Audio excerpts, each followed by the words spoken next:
Hello student, हमारे इस channel पे आप सभी का स्वागत है। इस वीडियो में मैं क्वाड्रिलेटरल्स चैप्टर आप लोगों को पढ़ाने वाला हूँ। क्वाड्रिलेटरल्स जो क्लास नाइन्थ का एक बहुत इंपॉर्टेंट टॉपिक है। तो यहाँ पे हम लोग क्वाड्रिलेटरल्स डिस्कस करने वाले हैं और क्वाड्रिलेटरल्स में हम लोग पैरेललोग्राम, रेक्टेंगल, रोम्बस, ट्रापेजियम सारे डिस्कस करने वाले हैं। बट यहाँ इस वीडियो में मैं स्पेशली डिस्कस करने वाला हूँ पैरेललोग्राम, और पैरेललोग्राम के अकॉर्डिंग जितनी भी प्रॉपर्टीज हैं उन सारी प्रॉपर्टीज को देखने वाला हूँ। और अप्रॉक्स यहाँ पे मोर देन 15 पॉइंट्स मैंने यहाँ पे डिस्कस किए हैं जो आप सभी के लिए काफ़ी हेल्पफुल होंगे। अगर आप ये वीडियोस को एक बार देख लेते हैं ना तो आपको फिर पैरेललोग्राम से रिलेटेड कहीं भी प्रॉब्लम नहीं होने वाली है। तो चलिए स्टार्ट करते हैं इस वीडियो को। तो सबसे पहले हम यहाँ पे देखते हैं क्वाड्रिलेटरल्स की डेफिनेशंस। ये क्वाड्रिलेटरल्स होते क्या हैं? तो अ four sided closed figure is called a quadrilaterals. कहने का मतलब है कि कैसा भी फिगर हो बट फोर साइड होने चाहिए। अगर जैसे ही फोर साइड होंगे तो हम उनको क्वाड्रिलेटरल्स बोलने देंगे। जैसे यहाँ पे आप देख सकते हैं, और यहाँ पे कितने साइड है? 1 2 3 4 4 साइड है, तो ऑब्वियसली क्वाड्रिलेटरल्स है। इसमें भी 1 2 3 4 साइड है, तो ये भी ऑब्वियसली क्वाड्रिलेटरल्स है। ये भी 1 2 3 4 साइड है, तो क्वाड्रिलेटरल्स है। तो कहने का मतलब है कि जैसे ही फोर साइड होंगे तो क्वाड्रिलेटरल्स हो जाएंगे। That means four sided polygon is called quadrilaterals. Quadrilaterals क्या है? एक पॉलीगॉन ही तो होता है। तो क्वाड्रिलेटरल्स को हम लोग यहाँ पे डिफाइन कर चुके हैं। फोर साइडेड क्लोज्ड फिगर, यहाँ पे ध्यान देने वाली बात है, क्लोज्ड फिगर की बात हो रही है। ओके, तो क्लोज्ड होना चाहिए, वो बहुत जरूरी होता है। अब हम यहाँ पे पढ़ते हैं इसकी प्रॉपर्टीज के बारे में। तो सबसे पहली प्रॉपर्टीज है sum of four interior angles is 360। आप लोग बहुत टाइम से पढ़ते आ रहे होंगे, ये जो क्वाड्रिलेटरल्स होते हैं उनके ऑल इंटीरियर एंगल का जो सम होता है वो 360 होता है। तो कैसे यहाँ पे हम लोग डिस्कस करने लेने वाले हैं। जैसे कि एक पैरेललोग्राम है तो इस एंगल, ये एंगल, यहाँ पे जो फोर एंगल्स होते हैं ना, क्वाड्रिलेटरल्स में फोर एंगल्स फॉर्म होते हैं और इन सभी का जो सम होता है ना, that means angle A plus angle B plus angle C plus angle D is equal to 360 degree. Okay, so चलिए अब नेक्स्ट पॉइंट पे मूव करते हैं हम लोग। नेक्स्ट पॉइंट है point number 2। The figure formed by joining the mid points of a quadrilaterals is a parallelogram. कहने का मतलब है कि जो क्वाड्रिलेटरल्स होंगे ना, कोई भी अगर हम रैंडम क्वाड्रिलेटरल्स लेते हैं, ओके, जैसे मान लीजिए कि मैंने यही वाला क्वाड्रिलेटरल्स यूज कर लेता हूँ, और इसके जैसे मिड पॉइंट्स को, जैसे यहाँ पे ये मैंने मिड पॉइंट लिया, वो एडी का मिड पॉइंट है। ओके, एक्चुअली में आप लोग को पता होगा कि मिड पॉइंट क्या होता है। मिड पॉइंट एक ऐसा पॉइंट होता है जो किसी भी साइड को 2 इक्वल हाफ में डिवाइड कर देता है। ओके, तो इसका मिड पॉइंट ये हो गया, इस वाले का मिड पॉइंट ये हो गया, इस वाले का मिड पॉइंट ये हो गया, और इसका ये हो गया। तो जब मिड पॉइंट्स को हम लोग मीट कराते हैं ना तो हमें एक पैरेललोग्राम मिलता है। ये जो फिगर इनसाइड बना ना, इसके अंदर एक पैरेललोग्राम है। तो आई थिंक आप लोग समझ चुके होंगे। तो चलिए नेक्स्ट मूव करते हैं अगले पॉइंट पे।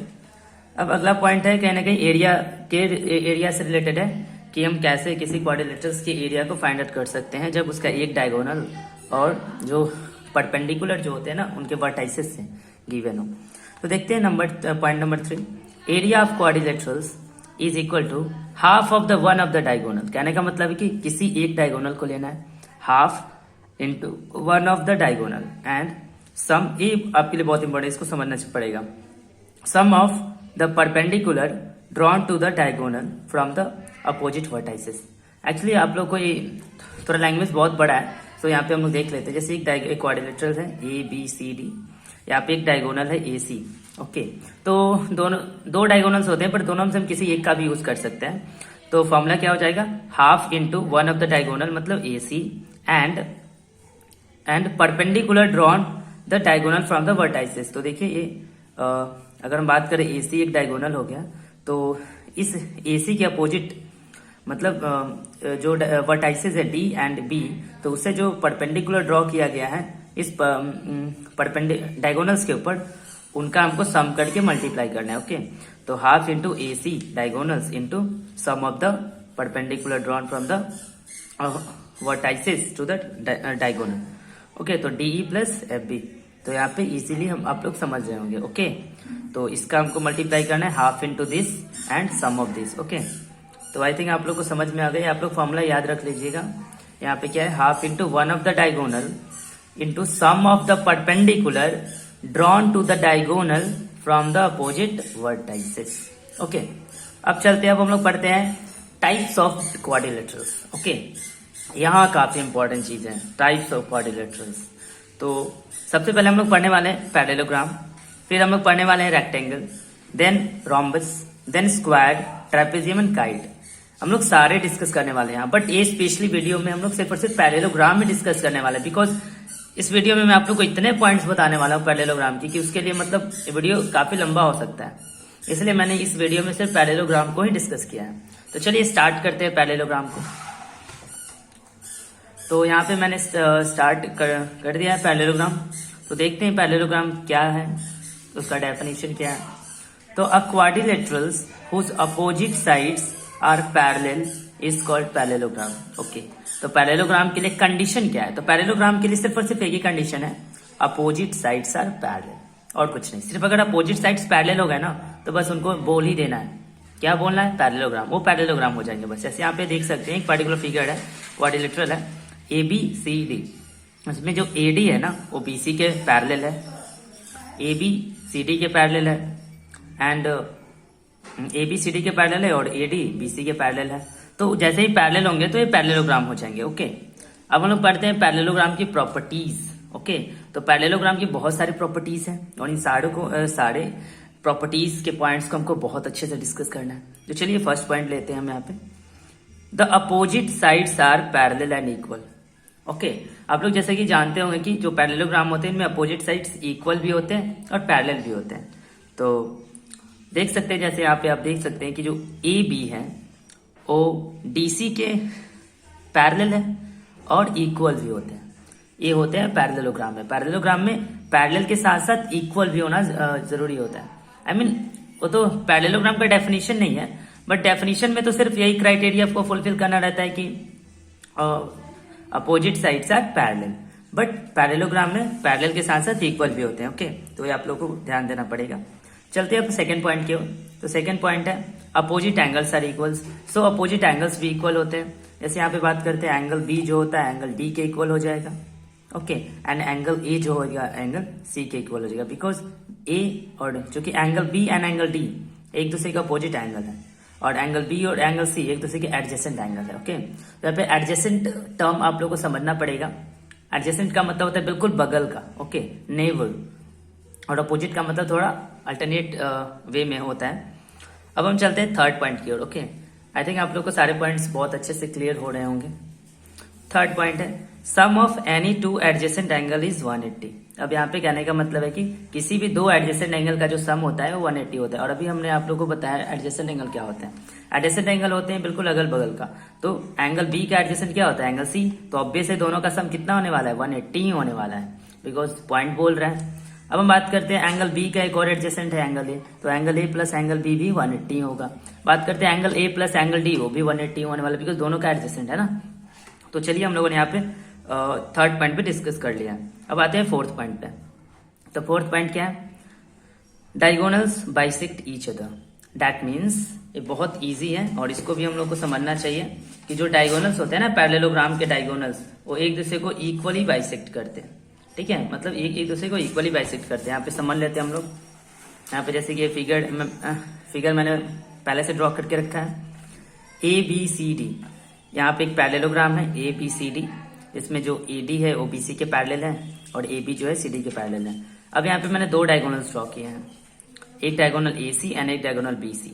तो ये जरूरी नहीं होता है कि डायगोनल्स इक्वल होते हैं, बट यहाँ पे कहने का मतलब कि जो दोनों डायगोनल्स होते हैं ना एक दूसरे को बाइसेक्ट करते हैं। अगर हम बात करते हैं डायगोनल BD की, ओके, BD की बात करते हैं, तो BD को जो AC है ना वो बिल्कुल कट कर रहा है। आप लोग देख सकते हैं जो AC है वो BC को कट कर रहा है, और जिस पॉइंट पे कट कर रहा है ना तो दो इक्वल हाफ में डिवाइड कर दे रहा है इसको। आप लोग देख सकते हैं, दैट मीन्स O से लेकर B तक, यहाँ से लेकर यहाँ तक का जो दोनों डिस्टेंस है ना बिल्कुल इक्वल है। OB एंड OD बिल्कुल इक्वल है। क्यों इक्वल है? बिकॉज ये जो AC डायगोनल है ना वो BD को कट कर रहा है। ऑब्वियसली जो BD डायगोनल होगा वो AC को भी कट करेगा, ऑब्वियसली करेगा ही करेगा। तो AC को भी टू इक्वल हाफ में डिवाइड कर देता है। दैट मीन्स OA जो होगा ना OC के भी इक्वल होगा। यहाँ पे मैं लिख दे रहा हूँ, OA जो होगा OC के इक्वल होगा एंड OB जो होगा वो OD के इक्वल होगा। ऐसा क्यों होगा?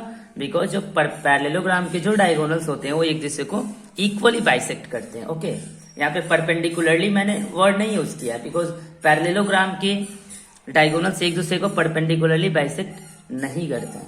ओके, अब चलते हैं, अब हम लोग यहाँ पे नेक्स्ट पॉइंट की ओर मूव करते हैं। नेक्स्ट पॉइंट यहाँ पे हम लोगों ने स्टार्ट किया। नेक्स्ट पॉइंट है 5, पॉइंट नंबर 5। तो पॉइंट नंबर 5 हम लोग डिस्कस कर लेने वाले हैं। Diagonals need not be equal in length.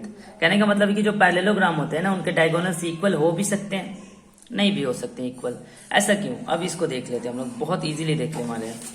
अब यहाँ पे देखिए, यहाँ पे एक पैरेललोग्राम था, अभी ऊपर वाले फिगर में आपने देखा था। इसमें पैरेललोग्राम में क्या था? क्या BD AC के इक्वल था क्या? नहीं था ना। तो ऐसा जरूरी नहीं है कि इक्वल हो सकते हैं, बट इक्वल भी हो सकता है। यहाँ पे आइए, ये देखिए रेक्टेंगल है, तो रेक्टेंगल भी क्या होते हैं? एक पैरेललोग्राम ही होता है, बिकॉज रेक्टेंगल भी जो पैरेललोग्राम वाली मतलब जो भी क्राइटेरिया होती है उसको फुलफिल करता है।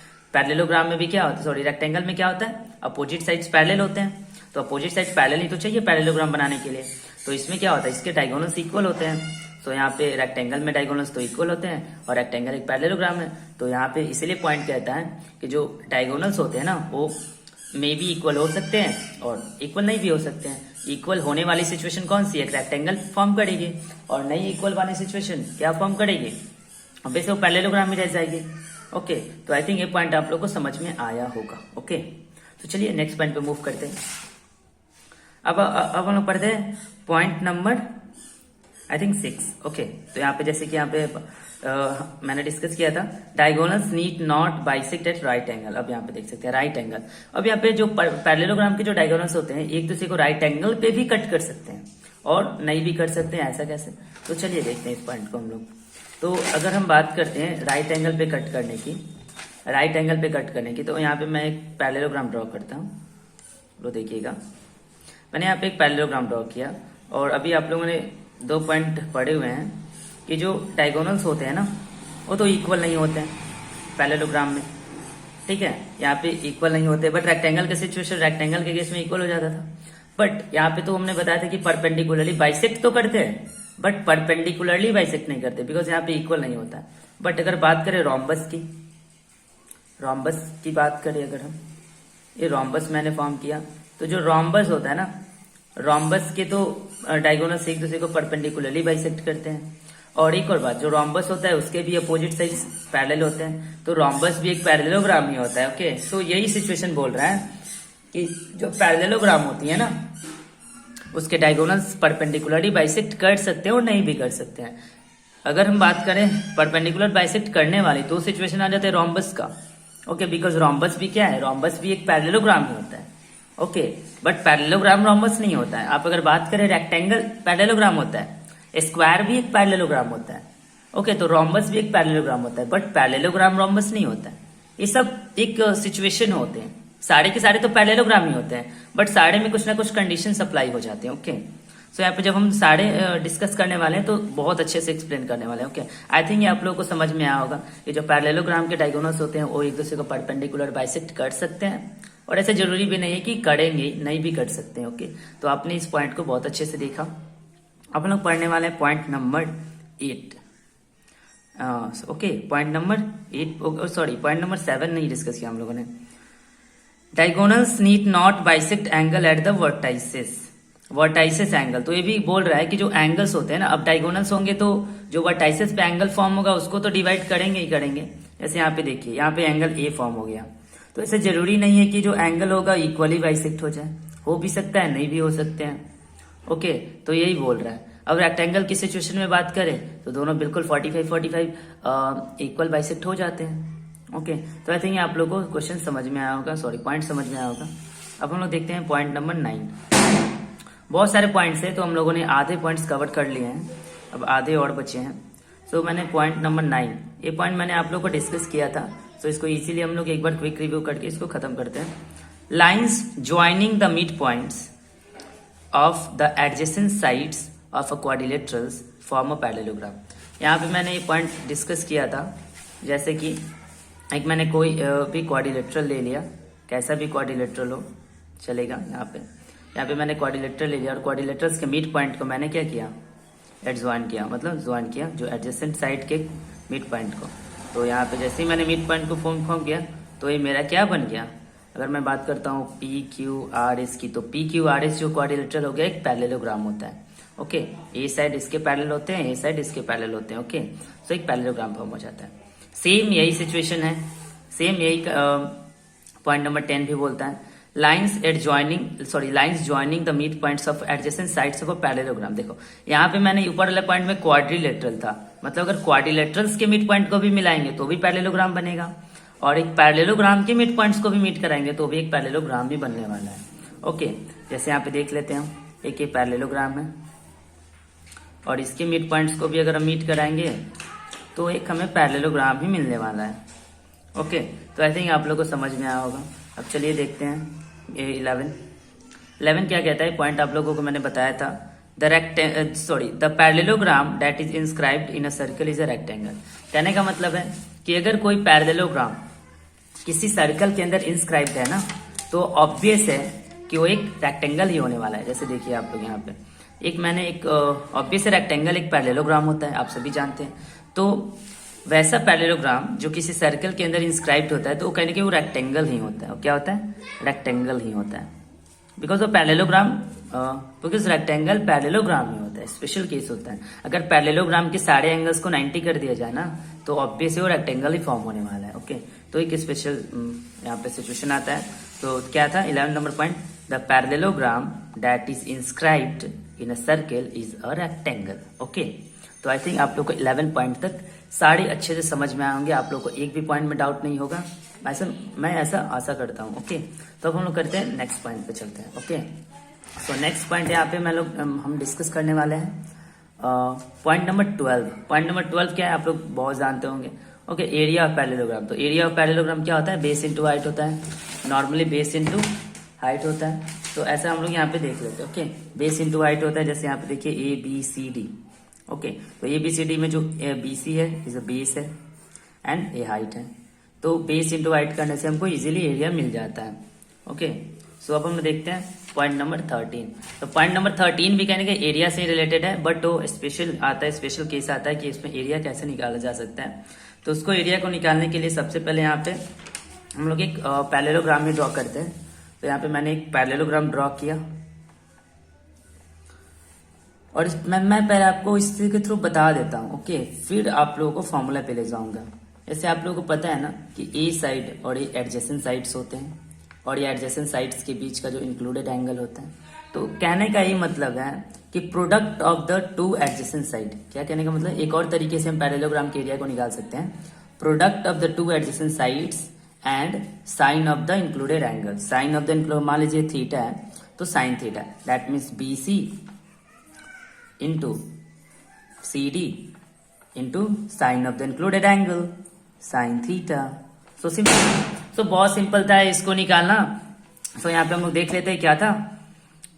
Area of parallelogram is equal to product of any two adjacent side. Okay, क्या कह रहा है, एक बार फिर से पढ़ते हैं इसको, product of any two adjacent side into sine of the included angle.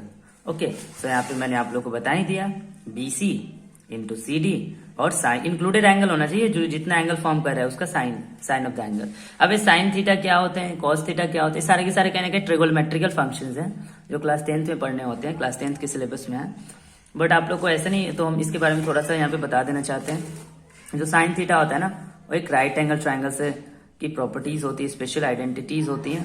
जो साइन, तो आप लोग को पता होगा कि राइट एंगल ट्राइंगल में हाइपोटेनस होता है। ओके, और अगर यहाँ थीटा सपोज कर लेते हो जाता है परपेंडिकुलर, ये होता है 20। तो जो साइन थीटा होता है ना, एक्चुअली में परपेंडिकुलर अपॉन हाइपोटेनस होता है। ओके, रेशियो होता है। Sine theta is nothing but the ratio of perpendicular to the hypotenuse. Okay, so I think ये पॉइंट आप लोग को समझ में आया होगा। एक बार फिर से इसको डिस्कस करते हैं। Area of parallelogram is equal to product of any two adjacent side into sine of the included angle. So simple है। अब हम लोग यहाँ पे पढ़ते हैं perimeter of parallelogram. Actually perimeter निकालना बहुत इजी होता है, सारे साइड्स को सम कर ले तो पैरेलल सो हमको मिल जाता है पेरीमीटर। तो सबसे सिंपल है, देखिए यहाँ पे अगर हम बात करते हैं, यहाँ पे एक पैरेललोग्राम ले लेते हैं। यहाँ पे एक यहाँ पे पैरेललोग्राम है, आप लोग को पता है कि पैरेललोग्राम के अपोजिट साइड्स इक्वल होते हैं। अगर मैंने इसको ए माने ए तो ये भी ए हो जाएगा, इसको B तो ये भी B, तो क्या हो जाएगा 2A + 2B। देख सकते हैं, तो 2 कॉमन हो जाएगा तो a प्लस बी। तो एक्चुअली में a प्लस बी क्या है, sum of the two adjacent side. A होता क्या है, सम a और b एडजेसेंट साइड है ना, तो sum of two adjacent side.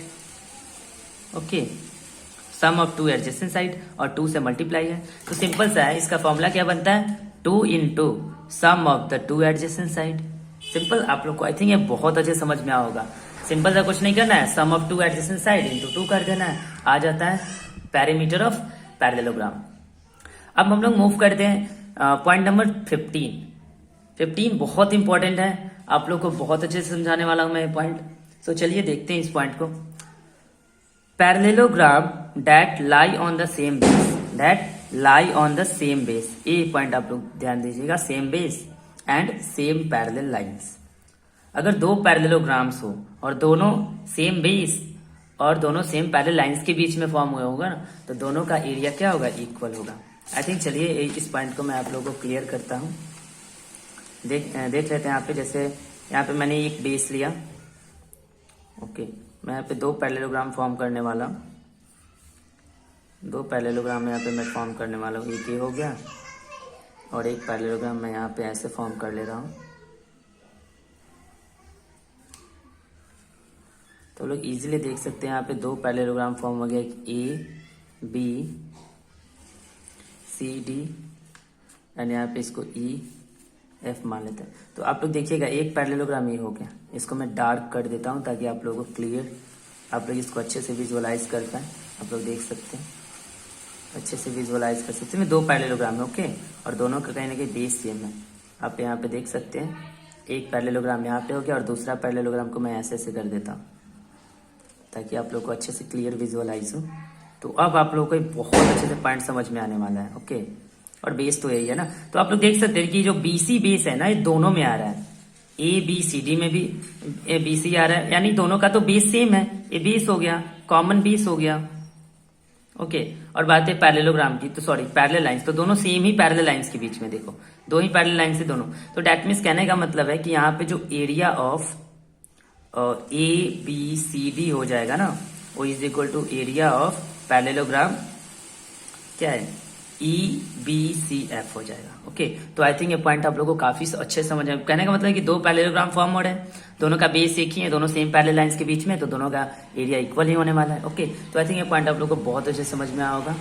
अब हम पढ़ते हैं next point. Okay, so next point है point number 60, area of a triangle is half of the area of a parallelogram which lie on the same base and same parallel lines। ये बिल्कुल 15 number के जैसा ही है, but इसमें थोड़ा सा different है। वहां पे पैरेललोग्राम था और यहाँ पे जैसे आप लोग देख सकते हैं ऊपर में पैरेललोग्राम था, बट यहाँ पे ट्रायंगल है। तो यहाँ पे भी देख सकते हैं आप लोग, मैं एक फॉर्म करता हूँ। ओके, जैसे कि मान लीजिए मैंने यहाँ पे एक फॉर्म किया,